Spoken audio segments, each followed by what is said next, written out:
Israel estaba viviendo en ese tiempo espiritual. Pero si vamos al comienzo de ese capítulo, del mismo capítulo 4, al comienzo, notamos en el versículo 2 que esta batalla donde mueren 30,000 hombres, en ese versículo 11 que leímos, no fue la primera, sino que hubo una batalla anterior a esa.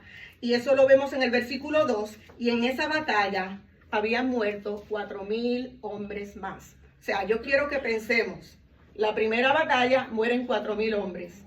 La segunda batalla mueren 30,000. Muere Elí, el sacerdote, mueren sus 2 hijos, muere la nuera de Elí. Y es en este contexto que todo esto está sucediendo. Pero en ese capítulo 4, los versículos 3 y 4, para mí son muy interesantes y eso sí los voy a leer, porque ahí dice, versículo 3 y versículo 4, dice: cuando el pueblo volvió al campamento, los ancianos de Israel dijeron: ¿por qué nos ha derrotado hoy el Señor delante de los filisteos? Tomemos con nosotros de Silo el arca del pacto del Señor, para que vaya en medio de nosotros y nos libre del poder de nuestros enemigos. Y el pueblo envió a Silo y trajeron de allí el arca del pacto del Señor de los ejércitos, que está sobre los querubines, y los 2 hijos de Elí, Ofni y Finés, estaban allí con el arca del pacto de Dios. ¿Qué es lo que la escritura nos está diciendo ahí? El pueblo de Israel va a pelear y en la mente de ellos, ¿cómo nos podemos proteger de los filisteos? ¿Qué cosa mejor que trayendo el arca del pacto con nosotros? Traigamos el arca, nos aseguramos de que vamos a tener la victoria. Eso es lo que el pueblo estaba pensando. Pero nosotros estamos viendo, y vamos a mirar en unos minutos, que realmente el pueblo en ese tiempo no estaba caminando con Dios. El tiempo de los jueces, el contexto de los jueces es una época oscura en la vida del pueblo de Dios. Y dice en el libro de Josué al final, dice que en ese tiempo cada uno hacía lo que bien le parecía. O sea, pensemos en todo esto en el contexto de lo que está sucediendo. Y aquí está el pueblo de Dios en este momento oscuro, espiritualmente oscuro, estoy hablando, de su vida. Y ellos piensan: traigamos el arca, vamos a pelear. Con el arca aquí nos garantizamos la victoria. Y para mí, esta es mi versión, la versión de Carmen. Mi interpretación es que ellos estaban tratando el arca de Dios como si fuera un amuleto de la buena suerte. No estamos viviendo con Dios, no estamos arrepentidos de nuestro estilo de vida, no estamos agradando a Dios, pero ¿sabes qué? Si tenemos el arca del pacto, vamos a ganar y tenemos la victoria. Y el arca del pacto no es un amuleto. Y así es con nuestra vida. O sea, el ir a la iglesia, el estar en la iglesia no nos garantiza la bendición ni el favor de Dios con nosotras, porque no está en sentarnos en una banca o en una silla y escuchar una predicación. Se encuentra en esa relación personal con el Señor. Pero el pueblo no entendía eso. O sea que después de esta primera derrota, versículo 2, capítulo 4, murieron 4,000 personas. Unos versículos más adelante, segunda batalla, y esta vez es mucho más abrumadora. Mueren 30,000, muere Ofni, muere Finés, muere Elí, muere la madre del Cabot, y el arca del pacto fue capturada por los filisteos. Entonces, aunque habían sucedido todas estas cosas, las derrotas, estaban bajo el yugo de los filisteos, la muerte de tantos soldados, la muerte del líder espiritual del pueblo, el pueblo no había llegado a un arrepentimiento genuino. Con todo lo que estaba pasando, pensaríamos que en una época tan oscura, diríamos, necesitamos buscar el rostro de Dios.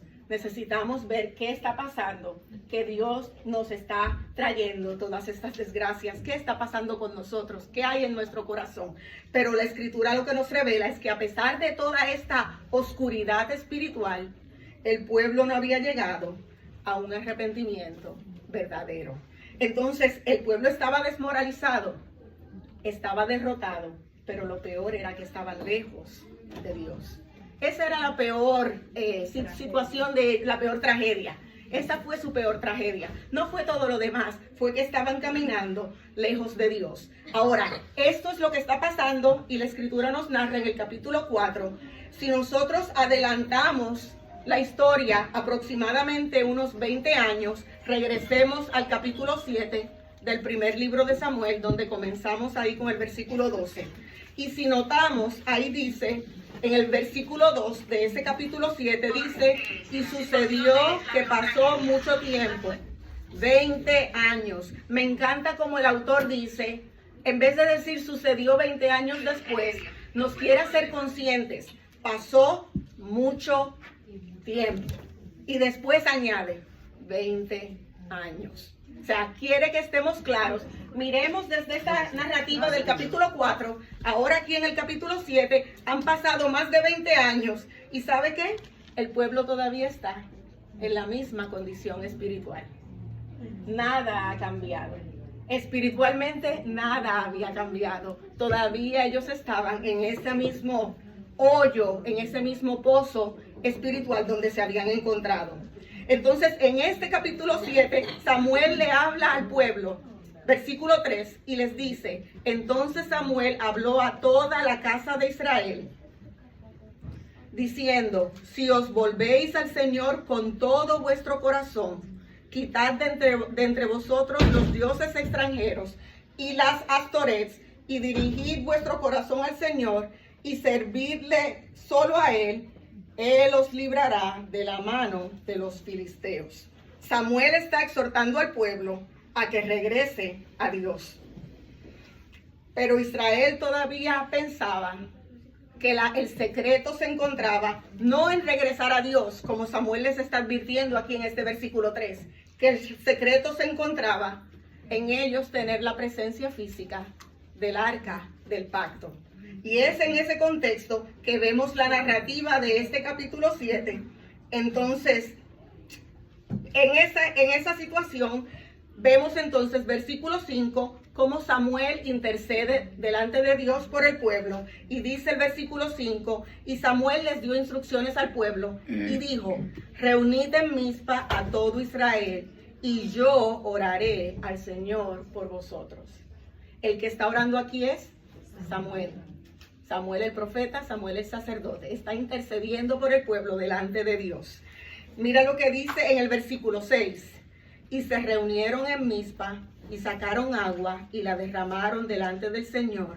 Ayunaron aquel día y dijeron, hemos pecado contra el Señor.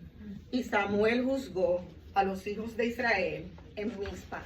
Por fin sucedió lo que estábamos deseando y el propósito de Dios se está cumpliendo.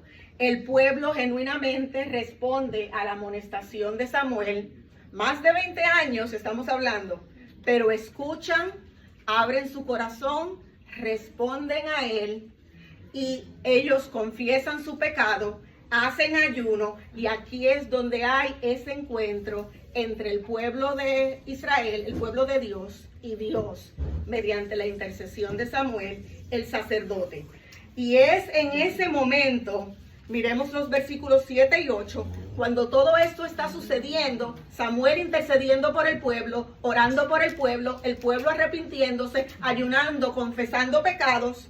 Y mira lo que dice el versículo 7. Cuando los filisteos oyeron que los hijos de Israel se habían reunido en Mizpa, los príncipes de los filisteos subieron contra Israel. Y cuando oyeron esto, los hijos de Israel tuvieron temor de los filisteos. Entonces los hijos de Israel dijeron a Samuel, no dejes de clamar al Señor nuestro Dios por nosotros, para que Él nos libre de la mano de los filisteos. Y aquí está la intercesión de Samuel. Él ora por segunda vez y él ofrece un sacrificio. Aquí dice el versículo 9, tomó Samuel un cordero de leche y lo ofreció como completo holocausto al Señor. Y clamó Samuel al Señor por Israel, y el Señor le respondió. Amén. Eso es precioso. El Señor le respondió a Samuel. Y ese es el mismo Señor que nos responde a nosotras cuando oramos. Sigue siendo el mismo Dios. El Señor le respondió a Samuel. Pero no termina ahí. Sigue diciendo la Escritura, versículo 10. Mientras Samuel estaba ofreciendo el holocausto, los filisteos se acercaron para pelear con Israel. A mí esto me acuerda a Moisés cuando los egipcios vienen a acercarse y ellos están entre el mar y ven los egipcios venir y se encuentran en ese aprieto.